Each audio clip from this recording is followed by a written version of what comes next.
அனைவருக்கும் வணக்கம். கார்த்திகை மாதத்தில் வரும் பிரதோஷ வழிபாடால் ஏற்படும் நன்மைகள் பலன்கள் பற்றி பார்க்கலாம்.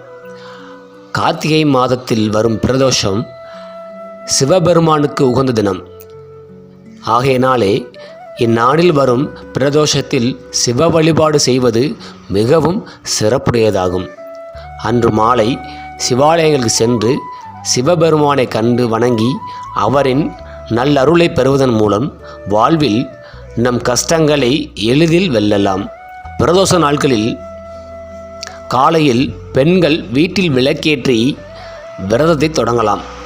இறைவனை 1000 திருநாமங்களை கூறி வில்வத்தால் அர்ச்சித்தால் அனைத்து பாவங்களும் அகலும் என்பது ஐதீகம்.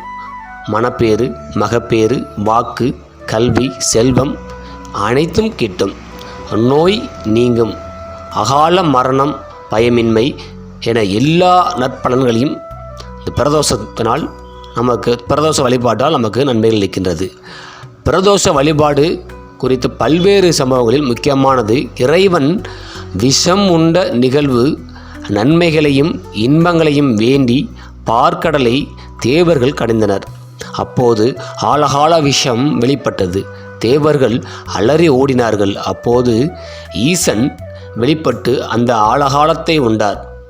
அவ்விஷம் சிவபெருமானின் வயிற்றினை அடையாமல் இருக்க அருகில் இருந்த பார்வதி சிவபெருமானின் கழுத்தினை இறுக்கி பிடித்தார். இதனால் ஆழகாலம் சிவபெருமானின் கழுத்தினை நீளமாக மாற்றிவிட்டது. உலகிற்கும் ஏற்படவிருந்த பேரழிவை சிவபெருமான் தன்னகத்தே நிறுத்தி காத்த கால வேளையே பிரதோஷ வேளை என்பார்கள். வளர்பிறை பிரதோஷம், தேய்பிறை பிரதோஷம், மாதம் 2 முறை பிரதோஷம் வரும்.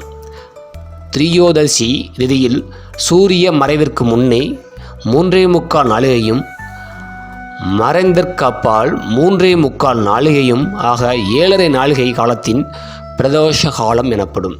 குறிப்பாக 4:30 மணி முதல் 7 மணி வரை உள்ள காலமே பிரதோஷ காலம். வழிபடும் முறை: முதலில் நந்தியை வணங்கி பிறகு அதன் பிரணவ வடிவான கொம்புகளின் நடுவே சிவபெருமானை தரிசனம் செய்ய வேண்டும். அருகம்புல் மாலையாலும் வெல்வ இலைகளாலும் நந்தி தேவரை அலங்கரித்து நெய் விளக்கேற்றி வழிபடுவது சிறப்பு.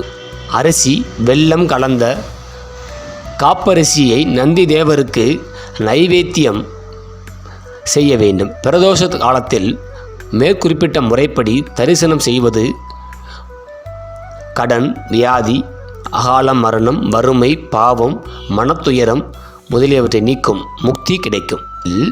ஆகையால் பிரதோஷ காலத்தில் சிவபெருமானை வழிபட்டு சீசனின் அருளை பெற்று நலமுடன் வாழ வாழ்த்துகிறோம்.